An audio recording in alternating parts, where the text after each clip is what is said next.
Tudo bem? Está começando mais uma edição do programa Agronegócio. Muito obrigado pela sua companhia e tenha um ótimo dia.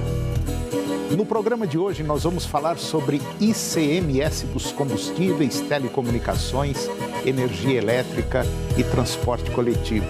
E vamos comentar também para você ver que autônomo ou empreendedor pode ter certeza que agora vão começar a mexer no seu bolso. Você vai saber também quem entrou em vigor a lei sobre boas práticas agrícolas. E vamos conversar sobre energia elétrica que pode ficar mais barata. E você vai conhecer sobre o cultivo de hortaliças via hidroponia. O programa Agronegócio já está no ar.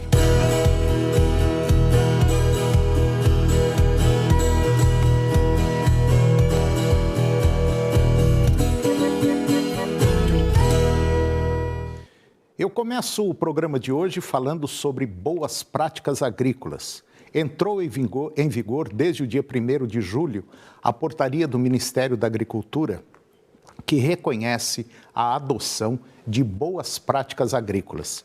De acordo com a nota da pasta, o objetivo é estimular a produção de alimentos seguros e de qualidade, incentivar práticas sustentáveis de produção agrícola e fomentar a melhoria da qualidade de vida da população rural.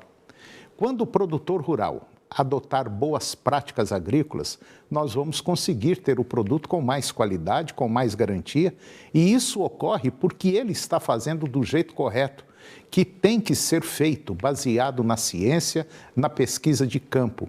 Pelo menos é o que destaca a Coordenadoria Geral de Sistemas Integrados de Produção Agrícola do Ministério da Agricultura. A portaria número 448 foi publicada no Diário Oficial da União no último dia 14 de junho. O documento também regulamenta a portaria 337, publicada em 2021, que estabelece requisitos mínimos e reconhece programas de promoção de boas práticas agrícolas no Brasil, na etapa primária da cadeia produtiva agrícola, aplicados por entes públicos e privados no território nacional.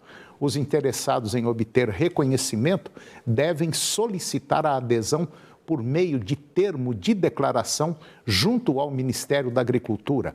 Após o envio, a documentação será analisada pela Secretaria de Inovação, Desenvolvimento e Sustentabilidade e Irrigação. E agora vamos falar sobre conta de energia elétrica. Os consumidores de energia elétrica terão aumentos menores nas contas de luz. O presidente Jair Bolsonaro sancionou sem vetos a Lei 14.385, que foi publicada no dia 28 de junho, agora no Diário Oficial da União. Aprovado pela Câmara dos Deputados no início do mês. O texto estabelece a devolução do Imposto sobre Circulação de Mercadorias e Serviços, o ICMS, imposto estadual, incluído na base de cálculo do Programa de Integração Social, que é o PIS, e da Contribuição para o Financiamento da Seguridade Social, que é o COFINS, tributos federais. A lei alterou as normas da Agência Nacional de Energia Elétrica, a ANEEL, para agilizar a devolução dos valores cobrados a mais no PIS/COFINS. A devolução será feita por meio de aumentos menores nas tarifas de energia. Em 2017, o Supremo Tribunal Federal, o STF, determinou a inclusão do ICMS no preço, que serve como base de cálculo do PIS/COFINS.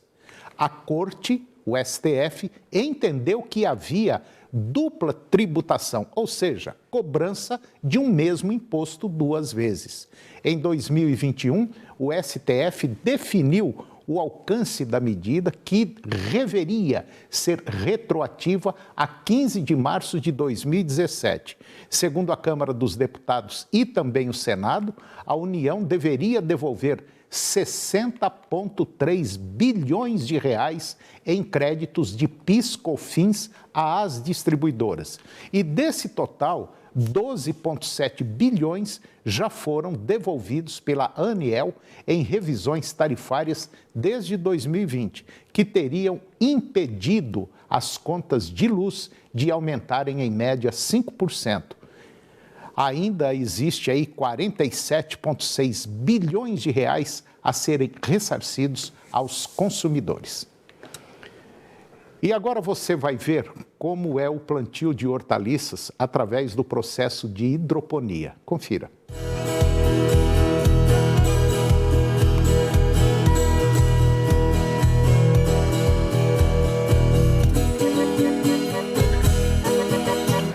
Eu vou conversar agora com o Ricardo Silva. O Ricardo, ele é instrutor do Senar, Serviço Nacional de Aprendizagem Rural. E aqui na feira de Porangatu, na Expopec, o Ricardo, ele é o responsável pela área de produção de hortaliça e também algumas frutas, através da hidroponia.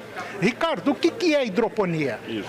Hidroponia é um cultivo de plantas sem uso de solo. Eu forneço nutriente para as plantas através de um sistema automático que ele consegue retornar a água para um reservatório durante todo o cultivo da planta. Bom, e essa produção de hortaliças, vamos dizer, através da água, através de canaletas da água, essa eu posso dizer que é um cultivo orgânico? Não, porque eu forneço o elemento mineral através da solução, né? Então eu diluo um adubo, forneço para a água, né, e ela, com a bomba, alimenta o sistema. Bom, eu te fiz essa pergunta por uma razão. Muita gente confunde hidroponia com produto orgânico, que é totalmente diferente. O produto orgânico é plantado no solo e não leva nenhum produto químico, nenhum. Aqui não, aqui ela não tem contato com o solo, mas sim com os fertilizantes utilizados normalmente numa área que poderia ser terra, né?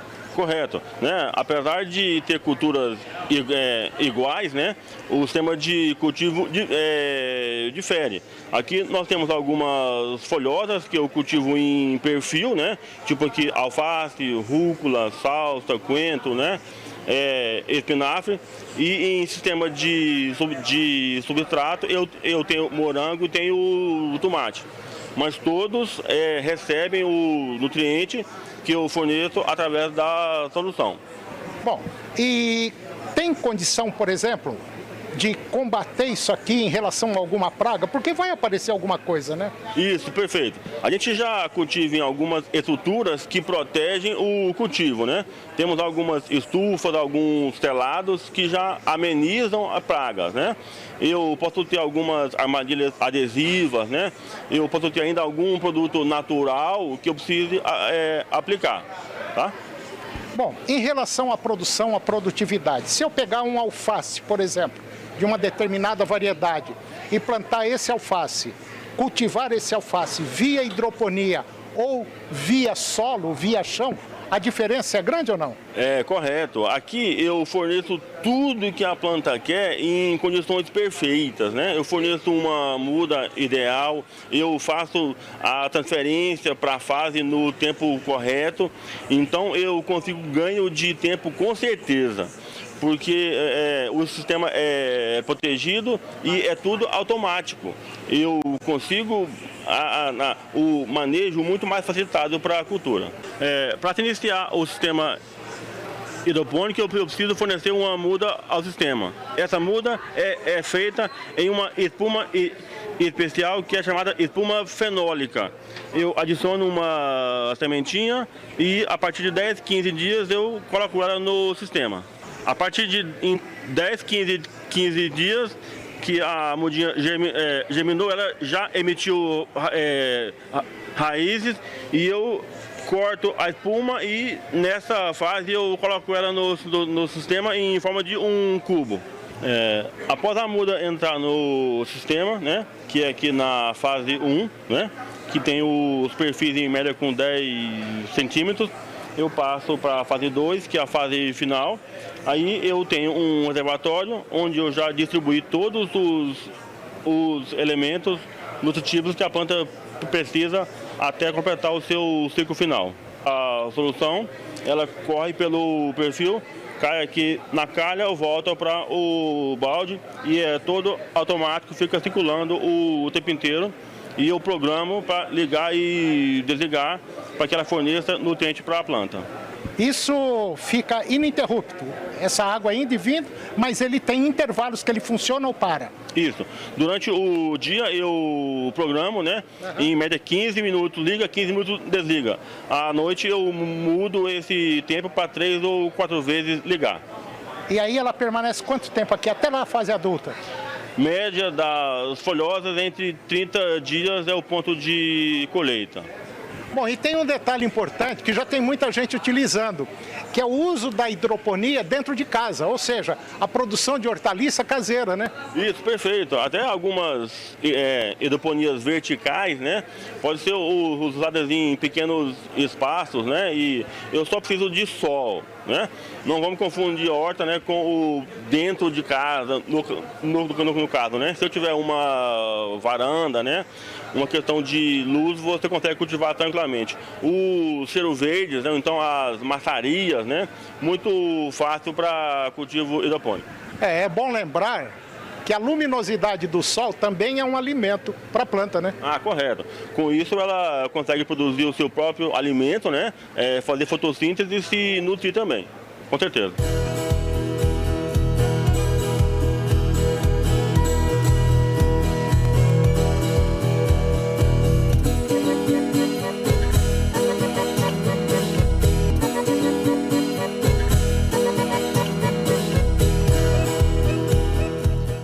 E depois do intervalo, nós vamos falar sobre ICMS dos combustíveis, telecomunicações, energia elétrica e transporte coletivo. E vamos comentar para você ver que o autônomo ou o empreendedor vai ter aí uma taxa que vai mexer com o seu bolso. Nós voltamos já, é um minuto só.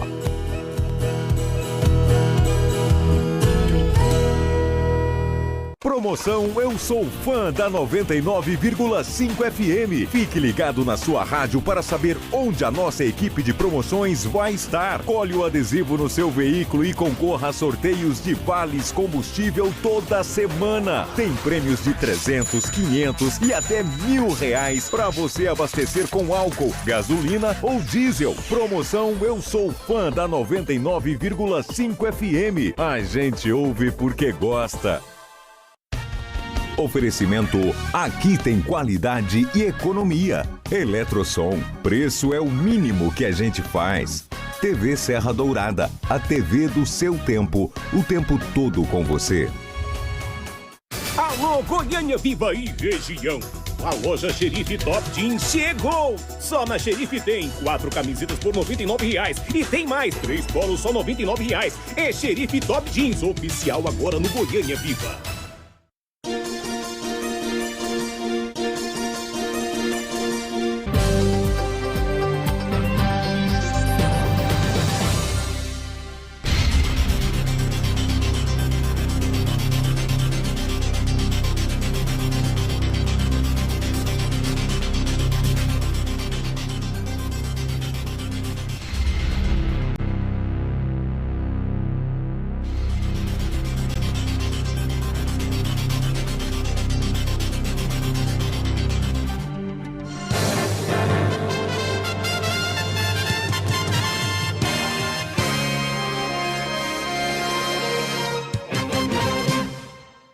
Casas e sobrados com 2 e 3 quartos. Fala que é num Jardins. Plantas inteligentes. Fala do financiamento fácil FGR. Em um Jardins com garantia de qualidade e financiamento fácil FGR.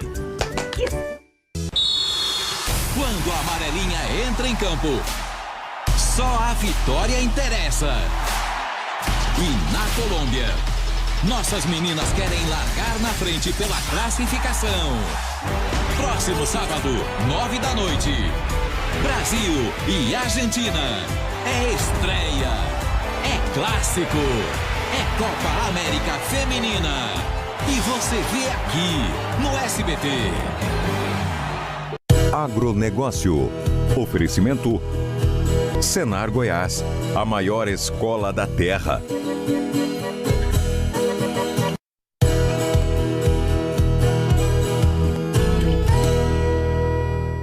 Eu estou de volta ao programa e agora nós vamos comentar sobre o ICMS dos combustíveis, telecomunicações, energia elétrica e transporte coletivo.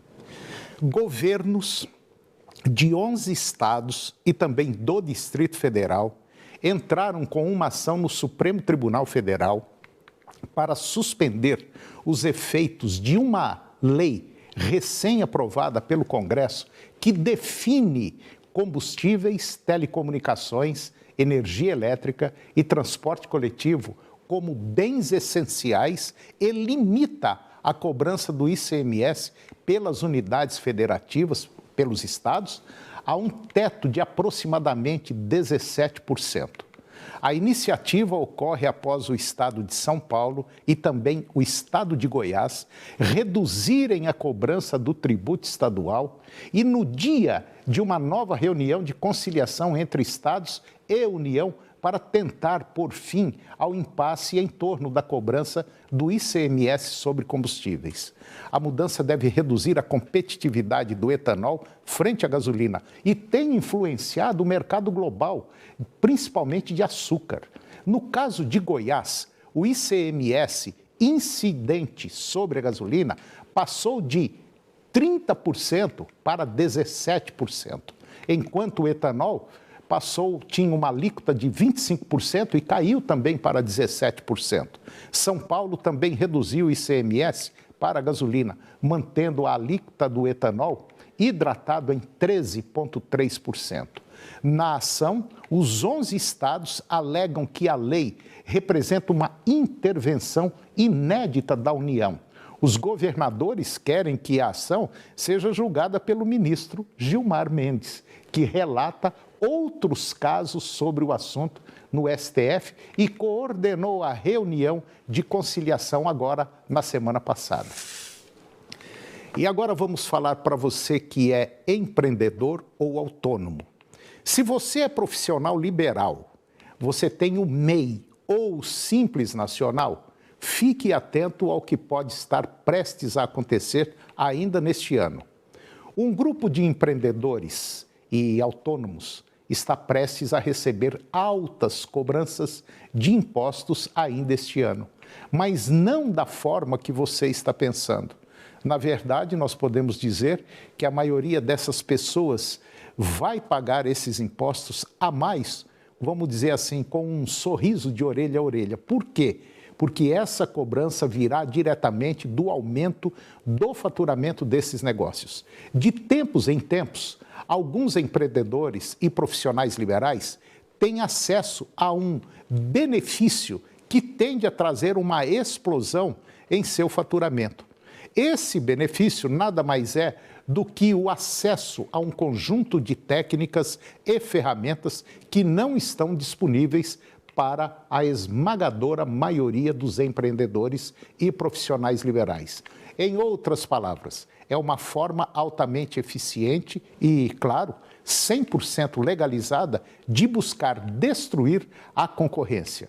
Da última vez que esse benefício surgiu no mercado, muitos profissionais liberais e MEIs conseguiram multiplicar exponencialmente o seu faturamento e encher suas agendas de clientes. E agora eu vou conversar com Marina Lima. A Marina Lima é zootecnista da Soesp. Soesp é uma empresa Sementes Oeste Paulista. E nós vamos falar sobre o manejo eficiente da pastagem que ajuda na produção de carne de qualidade. Marina Lima, muito bom dia, muito obrigado pela sua presença aqui no nosso programa. É um prazer tê-la para falar de um tema muito interessante. Tudo bem com você? Tudo bem, Antônio. Bom dia a todos que estão nos vindo, e vendo. É um prazer estar aqui com vocês hoje, falando um pouquinho sobre um tema de extrema importância, E um tema atual, né? É um tema super importante para o nosso agronegócio, Marina, você trabalha numa importante empresa que é a Soesp, uma empresa já antiga no mercado de sementes, uma empresa idônea, que já vem aí há muito tempo trabalhando, não só no estado de São Paulo, mas como fora dele também. E você hoje é a pessoa, vamos dizer assim, responsável pelo manejo eficiente de pastagens, correto? E a gente sabe que de alguns tempos para cá, esses últimos 10 anos, a pecuária tem dado assim uma mudada muito grande. Quer dizer, aquele que não dá conta de tocar uma pecuária de corte, ele arrenda a fazenda para cana, para soja e tal. Mas aquele que dá conta e leva a coisa ao pé da letra está fazendo direitinho, né? Nós já temos excelentes resultados, né? Exatamente, Antônio. O que a gente tem visto, né, que a gente tem muitas áreas de pastagem, né? Atualmente a gente tem em torno de 162 milhões de hectares de pastagens, e o que a gente tem visto é que as novas tecnologias, né, que principalmente a Embrapa vem trazendo, né, aos produtores, ela tem proporcionado ao longo dessas décadas a melhoria, né, a recuperação dessas áreas que a gente tem de pastagens degradadas, né? Então, a gente tem visto que a gente consegue, através do uso de tecnologias mais produtivas, aumentar a produção de alimentos, né, seja carne ou leite, em uma mesma área. E é isso tudo, né, com a utilização de melhoramento de gramíneas forrageiras, com a utilização de melhoramento, né, animal, a gente consegue melhorar a eficiência dos sistemas produtivos. E aí, né, a SOESP, a gente tem, né, o desenvolvimento da nossa tecnologia, que é a SOESP Advanced, que a gente tem um tratamento eficiente também nas nossas forrageiras, né? Então, a gente consegue levar ao produtor uma semente de melhor qualidade para ele estabelecer uma pastagem que vai estar com melhor valor nutritivo para esses animais, e esses animais vão estar também reduzindo, né, o seu período, né, seja no confinamento ou nas pastagens. Então, pode falar. Então é muito importante que a gente se atente, né, a essas novas tecnologias que nós temos no mercado, né? Que chegue ao produtor, né? Essa é a questão, que a gente precisa levar essas informações, como a gente está fazendo aqui hoje, até os produtores. E uma dessas tecnologias hoje, que vem dando muito resultado, vamos dizer assim, é a parceria lavoura-pecuária, né? É a introdução do programa ABC, é a introdução da agricultura, lavoura, da floresta. Quer dizer, tudo é um conjunto de fatores que faz com que a gente tenha uma pastagem de boa qualidade, que tenha lavouras melhores, porque com a entrada do capim numa área de lavoura, a lavoura tem condições melhores e vice-versa, né? E eu tenho também um capim de primeira qualidade e com condição, inclusive, de aumentar muito a lotação animal, né? Exatamente. Quando a gente pega a média, né, nacional, que é em torno de 1 UA por hectare, quando a gente passa para uma integração, né, seja ela com a lavoura ou com componente florestal também, a gente consegue aí passar de 3 a 4 UA. Independendo do sistema, se for mais intensivo, né, pecuária leiteira mais intensiva, a gente consegue chegar aí em dados até de 7 a 8 UA por hectare, né? Então, assim, tudo vai em questão, a tecnologia ela pode ser adaptada para qualquer tipo de produtor, né, aquele pequeno, médio ou grande, mas levando em considerações, né, a região, o mercado local e as condições do próprio produtor em estar adotando a tecnologia. Então, a gente tem que se atentar a esses critérios também, né? E é muito interessante a gente observar também que a cobrança é muito grande, né? Por um animal mais jovem, por um animal, vamos dizer assim, muito bem mais nutrido, e automaticamente, quando você tem um capim, uma variedade boa, bem adubado, bem conduzido, automaticamente você chega até a diminuir a nutrição animal quer dizer, sal mineral, ou seja lá, uma ração, concentrado, chega até a ser um pouquinho uma dose bem menor, né? Quando você tem um capim bem conduzido, né?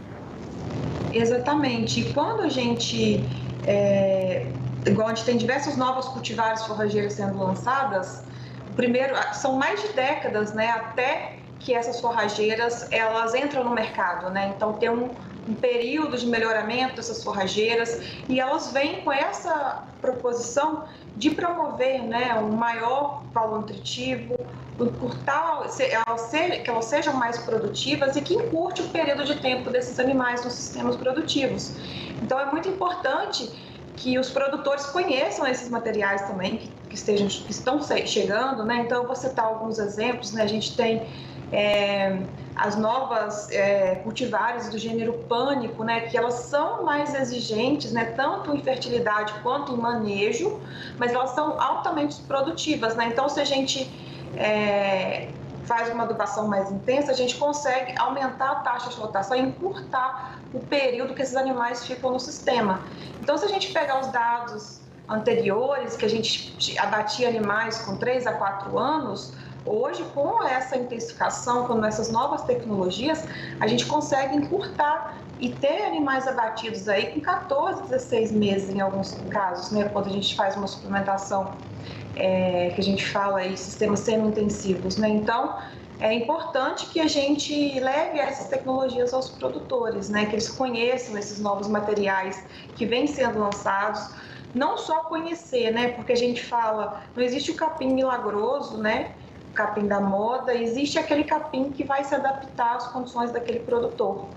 E que ele saiba manejar, né? Não adianta também o produtor pegar um capim que o vizinho dele está adotando, que está dando sucesso para o vizinho dele, mas que ele não vai saber manejar, né? E usufruir daquele material.